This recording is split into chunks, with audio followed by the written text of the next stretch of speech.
Ada dua alasan mengapa umat Islam tidak perlu mengubah keyakinan mereka untuk mengikuti evolusi Darwinian.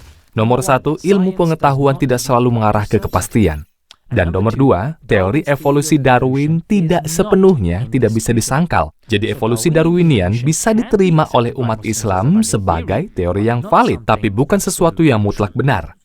Hal pertama yang perlu kita lakukan adalah membuat perbedaan antara evolusi dasar dan teori evolusi Darwin. Oke, evolusi dasar adalah perubahan biologis dari waktu ke waktu. Evolusi Darwinian terdiri dari dua bagian. Nomor satu, pohon kehidupan, dan dua, seleksi alam. Tipe evolusi dasar seperti ini memang benar adanya. Dan ya, ini terjadi di sekeliling kita. Ambil contoh kupu-kupu atau bakteri yang berkembang menjadi kebal terhadap obat, dan banyak contoh lainnya. Tidak ada yang tidak setuju dengan jenis evolusi biologis ini. Tapi perhatikan, ini sudah diketahui bahkan jauh sebelum Darwin. Ya, sebelum Darwin. Nah, tipe kedua yang membingungkan dan memerlukan lebih banyak bukti untuk pohon kehidupan dan seleksi alam selain hanya pengamatan semata. Ya, tapi sayangnya orang-orang menyamakan kedua tipe ini dan menganggap bukti yang pertama juga sebagai bukti yang kedua. Dan belum lagi banyak isu dan masalah lain yang berkaitan dengan evolusi Darwinian. Nomor satu, tidak peduli seberapa suksesnya sebuah teori ilmiah, itu selalu bisa diubah dan dipertanyakan karena adanya pengamatan lanjutan dan interpretasi baru. Filsafat ilmu pengetahuan mengajarkan kita bahwa tidak ada bukti yang benar mutlak untuk setiap teori ilmiah.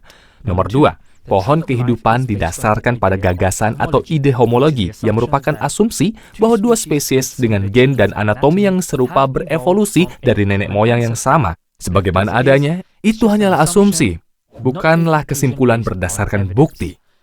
Nah, masalahnya adalah homoplasi. Homoplasi adalah pengamatan kemiripan yang bukan disebabkan karena kesamaan nenek moyang. Nomor tiga, gradualisme. Darwin mengasumsikan bahwa evolusi terjadi dalam langkah kecil yang bertahap. Asumsi ini adalah bagian penting dari teori Darwin. Bahkan, dia mengatakan bahwa ini adalah sebuah kondisi falsifikasi untuk seluruh kerangka kerjanya. Namun, catatan fosil menunjukkan sebaliknya. Perubahan cepat juga terjadi dalam fitur biologis. Nomor 4, egoisme. Darwinisme berasumsi bahwa alasan satu-satunya keberadaan kita untuk secara egois merawat keberlangsungan hidup dan reproduksi kita sendiri. Tapi itu tidak menjelaskan mengapa banyak orang memberikan sumbangan secara anonim, mengapa pemerintah mengalokasikan pajak untuk rumah sakit, untuk membantu mereka yang sakit. Mengapa kita peduli pada binatang, bangunan kuno, dan bersedia mati demi nilai dan cita-cita mereka. Nomor 5.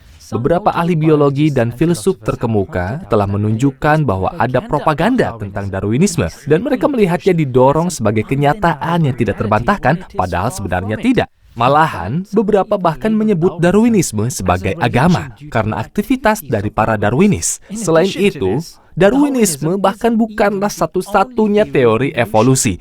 Jadi, izinkan saya berikan 3 alternatif. Nomor 1, evolusi melalui teknik genetika alami. Nomor 2, evolusi neo-Lamarckian. Dan nomor 3, evolusi yang didorong oleh mutasi. Apa tujuan dari semua ini? Saya tidak mencoba mengatakan bahwa teori ini tidak valid. Ini masih teori ilmiah utama untuk menjelaskan perubahan biologis dan mayoritas ahli biologi juga menerimanya. Jadi poin-poin pertentangan tadi adalah untuk menunjukkan bahwa Darwinisme bukan kebenaran abadi yang tak tergoyahkan, seperti yang mungkin beberapa dari kita percayai. Bagaimana pemikiran semacam ini cukup untuk mengubah keyakinan Muslim tentang Sang Pencipta dan pandangan Quran tentang penciptaan umat manusia?